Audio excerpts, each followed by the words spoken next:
اور وداؤد و سلیمان، اور اے نبی داؤد اور سلیمان کا بھی تذکرہ کریں. ایک کھیت میں بکری نے گھس کے کچھ نقصان کیا تو کیس آیا داؤد اور سلیمان علیہ السلام کے پاس.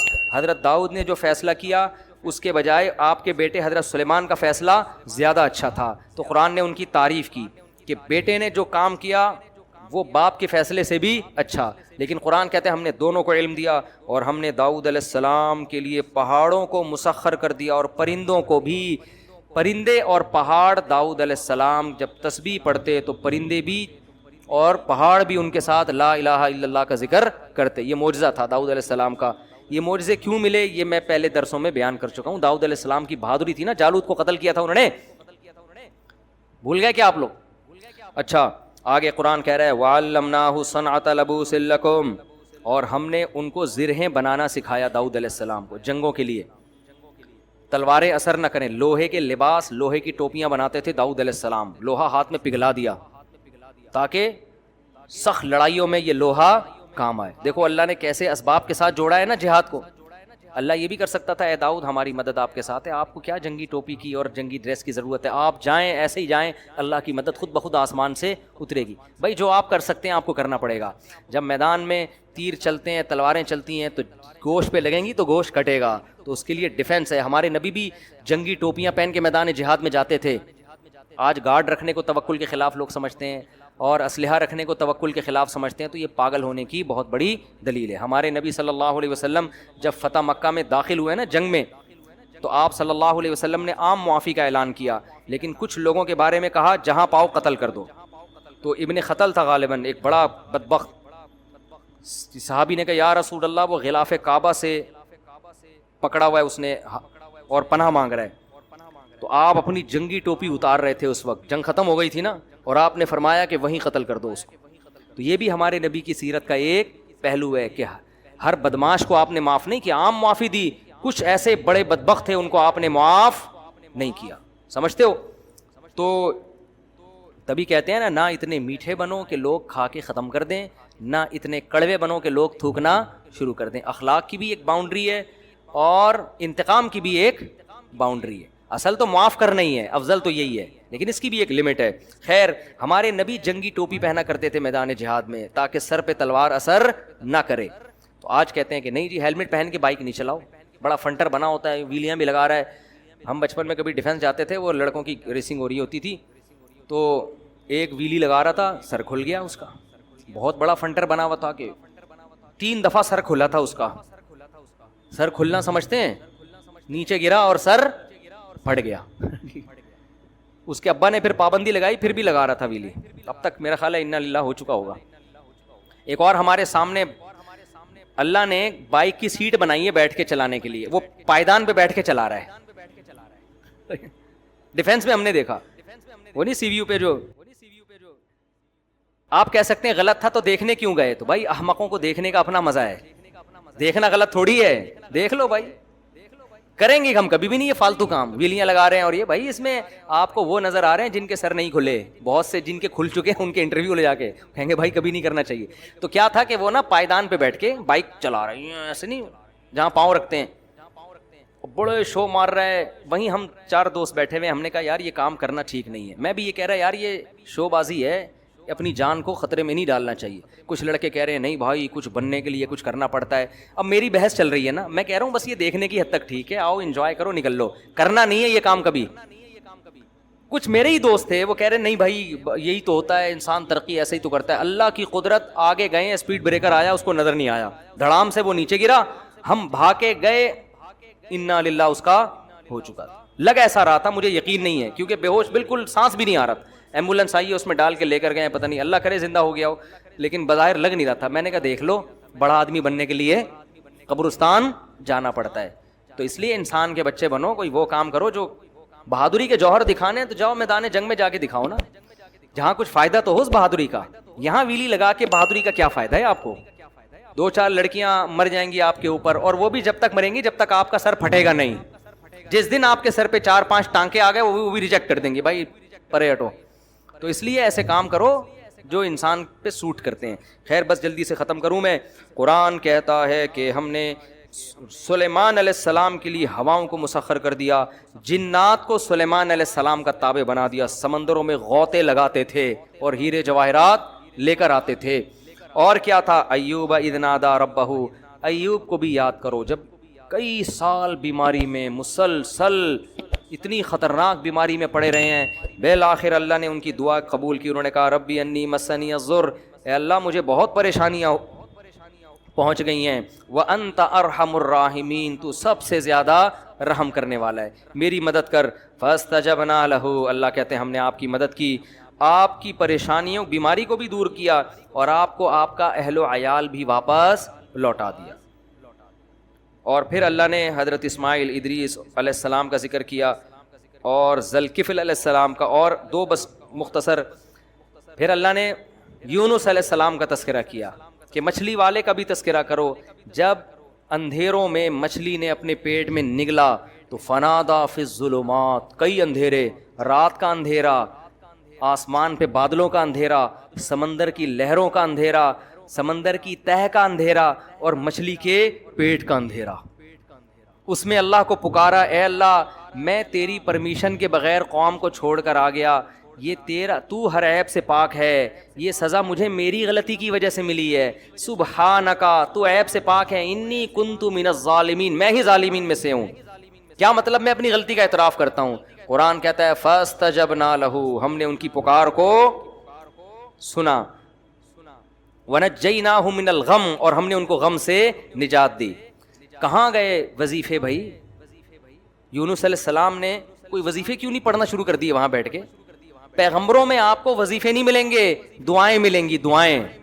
آج یہی لا الہ الا انت سبحانک انی کنت من الظالمین جو ہے نا، 1000 دفعہ پڑھ لیں گے، جائز ہے، میں منع نہیں کر رہا، ادھر ادھر گانے بجانے سے تو بہتر ہے کچھ اللہ کا نام وظیفوں کے طور پہ پڑھ لو، لیکن جو روح کیا ہے، روح یہ نہیں ہے کہ آپ پڑھو، روح یہ ہے کہ مانگو۔ یونس علیہ السلام نے لا الہ الا انت کا وظیفہ نہیں پڑھا، بلکہ اللہ سے دعا مانگی عاجزی کے ساتھ کہ مجھے بچا لے اس غم سے، تو اللہ نے بچا لیا۔ پھر قرآن کہتا ہے اور زکریا کا بھی تذکرہ کریں، بڑھاپے میں بیوی 5 اور اللہ سے دعا مانگ رہے ہیں، اے اللہ مجھے اکیلا نہ چھوڑ، تو بہترین وارث ہے، مجھے بھی کوئی وارث دے دے۔ اللہ کہتے ہیں فاستجبنا لہ، ہم نے ان کی پکار کو قبول کیا، بڑھاپے میں ووہبنا لہ یحییٰ، ہم نے ان کو یحییٰ علیہ السلام دیے، اور ہم نے ان کی بیوی کو صحت دے دی، بانجھ پن دور کر دیا، بڑھاپا بھی ختم کر دیا۔ کیوں؟ یہ ایسے عجیب و غریب کام ان کے لیے کیوں ہو رہے تھے بھائی؟ نارمل لوگوں کے لیے عام طور پر ایسا ہوتا نہیں ہے، بڑھاپے میں اولاد مل رہی ہو۔ قرآن کہتا ہے انہم کانوا یسارعون فی الخیرات، زکریا علیہ السلام اور ان کی بیوی نیکیوں میں ایک دوسرے سے آگے بڑھتے تھے، صدقات و خیرات میں، نماز میں، عبادت میں، تلاوت میں، یہ ایک دوسرے سے آگے۔ وَيَدْعُونَنَا رَغَبًا وَرَهَبًا، اور یہ ہمیں اللہ کی امید اور خوف سے دعائیں مانگا کرتے تھے ہم سے۔ تو اس سے کیا پتہ چلتا ہے؟ وَكَانُوا لَنَا خَاشِعِينَ، اور ہم سے ڈرتے تھے۔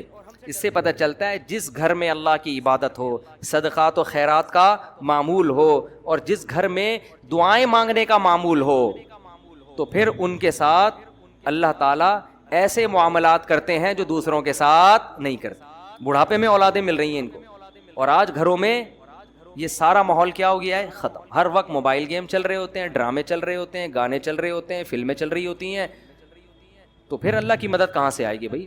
جو اللہ کی خاطر گناہوں سے بچتے ہیں، گھر میں عبادت کا ماحول ہوتا ہے، تو اللہ ان کے ساتھ ایسے کام کرتے ہیں، ایسا پروٹوکول دیتے ہیں تو دوسروں کے ساتھ نہیں۔ بس ایک آیت پڑھ کے بیان ختم کرتا ہوں۔ ابراہیم علیہ السلام کو جب بڑھاپے میں اولاد کی خوشخبری ملی ہے نا، قرآن کہتا ہے کہ فرشتے جب ابراہیم علیہ السلام کے پاس آئے انسانی شکل میں، بچڑا سامنے رکھا، فرشتوں نے کھایا نہیں، ابراہیم علیہ السلام گھبرا گئے کہ یہ دشمن تو نہیں ہے، انہوں نے کہا نا نا نا، ہم تو اللہ کے فرشتے ہیں، ہم کھانے کی ہمیں رغبت نہیں، یہ تو ہمارے لیے پتھر ہے۔ ابراہیم علیہ السلام کی جو زوجہ تھی نا، بوڑھی، وہ حضرت سارہ، وہ دروازے پہ کھڑی ہوئی تھیں۔ بوڑھی عورتیں جو ہے نا، وہ دروازے پہ کان لگا کے سن رہی ہوتی ہیں، اگر ان کو خطرہ ہوتا ہے کہ پتہ نہیں کوئی، کیونکہ انہوں نے دیکھا نا اجنبی بندے ہیں۔ ویسے اصولی طور پر کوئی بندہ آپ کے شوہر کے ساتھ بات کر رہا ہوں نا، تو عورت کو چاہیے کان لگا کے نہ سنیں۔ خواتین سن رہی ہوتی ہیں، دیکھو کوئی دوسری شادی کی بات تو نہیں چل رہی کہیں، موبائل میں بھی جھانک رہی ہوتی ہیں کہ یہ ستار واقعی ستار تو ستار ہے، کائنات تو نہیں ہے کہیں یہ؟ تو تجسس کرنا اچھا کام نہیں ہے. لیکن حضرت ابراہیم کی زوجہ دروازے پہ کیوں کھڑی ہوئی ہیں؟ خوف تھا نا کہ پتہ نہیں کوئی دشمن تو نہیں آئے ہیں. کون ہے یہ لوگ؟ کبھی دیکھا بھی نہیں ان کو اس علاقے میں, اور بڑے خوبصورت جوان. تو انہوں نے کہا ہم اللہ کے فرشتے ہیں اور آپ کو اولاد کی خوشخبری سنانے کے لیے آئے ہیں کہ اللہ آپ کو بیٹا دے گا, اسحاق, اور پھر بیٹے کا بھی بیٹا ہوگا, پوتا بھی ہوگا. ان کا نام کیا ہوگا؟ یعقوب. بیٹے کی بھی خوشخبری اور پوتے کی بھی. تبھی تو حضرت ابراہیم نے حضرت اسحاق کی بالغ ہوتے ہی شادی کرا دی تھی. ٹھیک ہے نا, ان کو پتا تھا کہ اللہ ان سے بھی اولاد دے گا مجھے. تو بچوں کی جلدی شادیاں کرا دیا کرو, اس سے یہ ہوگا کہ وہ جو پوتا ہوتا ہے نا وہ بھی آپ ہی کی اولاد ہوتا ہے. سمجھتے ہو؟ لوگ کہتے ہیں تو میرے بچے کے بچے ہیں, تو آپ کے بھی تو ہیں نا وہ. تو بچوں کی جلدی شادی کرانے میں بڑا فائدہ کیا ہے؟ آپ کو بھی اولاد مل جاتی ہے. خیر, تو اب جب ابراہیم علیہ السلام کی زوجہ نے یہ سنا کہ فرشتے کہہ رہے ہیں کہ آپ کو اولاد ملے گی, تو قرآن کہتا ہے وہ اندر آئیں فسقت وجہہا, ایسے ماتھے پہ یوں, جیسے عورتیں نہیں کہتی ہائے ناس, کیسی باتیں کر رہے ہو. کہنے لگی یا ویلتا, ہائے کمبختی, ہائے ناس, الیدو, میرے اولاد ہوگی, میں اتنی بوڑھی, میرے اولاد ہوگی. وانا عجوز, میں تو بڈھی ہو چکی ہوں. عجوز کہتے ہیں بالکل بڑھاپے کی انتہا کو پہنچی ہوئی. وہذا بالی شیخا, اور یہ میرا شوہر یہ بھی بڈھا ہے. بھائی اشارہ کر رہی ہیں, ہاذا اشارے کی طرف, یہ بوڑھا, اس کی اولاد ہوگی اور میں بھی. اور پھر ایسے نا ماتھے پہ یوں کر کے مارا ہے اور کہنے لگے ناس ہو تمہارا, تباہی ہے. تو اتنا تعجب ان کو ہو رہا تھا یہ کس طرح کی, ابھی تک تو خاموش کھڑی ہوئی تھی. بھائی ٹھیک ہے بچڑا نہیں کھا رہے, چلو سمجھ میں آتا ہے, اور جو ہے اجنبی لوگ ہیں, لیکن ابھی تک کوئی ٹینشن بھی نہیں دی. اب جو آگے باتیں شروع کر دی ہیں کہ اولاد ہوگی, تو یہ حضرت ابراہیم کی زوجہ سے یہ بات ان کی سمجھ میں نہیں آئی.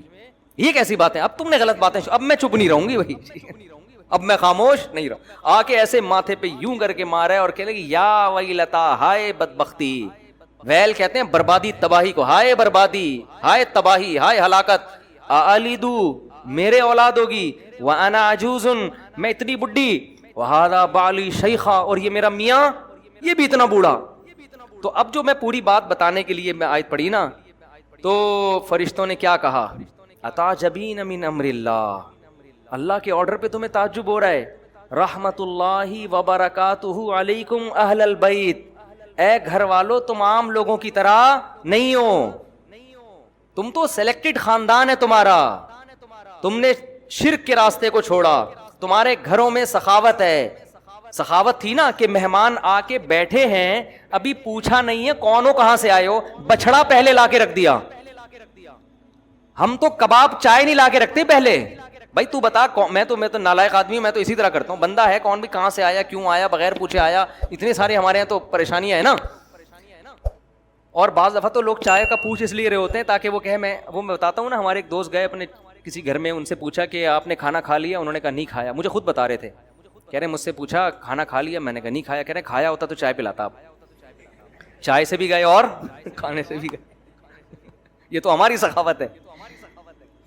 تو کیسی سخاوت, ابھی مہمان آیا ہے, بچڑا پورا روسٹ کر کے سامنے لا کے رکھ دیا ہے. پھر دیکھ رہے ہیں کہ بھئی ہاتھ جا ہی نہیں رہے. تو یہ تو بھائی تمہارا تو خاندان سخی ہے, توحید پرست ہے, عبادتیں ہوتی ہیں. کوئی عام لوگ تعجب کرتے کہ بڑھاپے میں اللہ اولاد دے رہا ہے, تو تعجب بنتا ہے. تو فرشتے کہہ رہے ہیں کہ تعجب ہمیں آپ کی باتوں پہ ہو رہا ہے. رحمت اللہ وبرکاتہ علیکم اہل البیت, اہل بیت تم پر تو اللہ کی رحمتیں اور برکتیں ہیں. انہ حمید مجید, کیا مطلب, وہ اللہ بڑا قابل تعریف اور بزرگی والا ہے.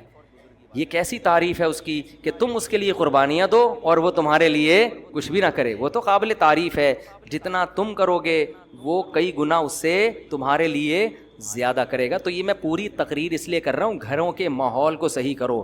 سمجھتے ہو, گھروں میں کچھ تعلیم کا تلاوت, تبھی تو حدیث میں آتا ہے کہ سنتیں گھر میں پڑھنی چاہیے تاکہ بچے بھی عبادت سے تھوڑے سے مانوس ہوں, تلاوت ہو. میرے والد صاحب کو اللہ مغفرت فرمائے, جب آفس سے آتے تھے نہا کے سب سے پہلے قرآن لے کے بیٹھ جاتے تھے اور اونچی آواز سے تلاوت کرتے تھے. پوری زندگی ان کا معمول ہم نے دیکھا.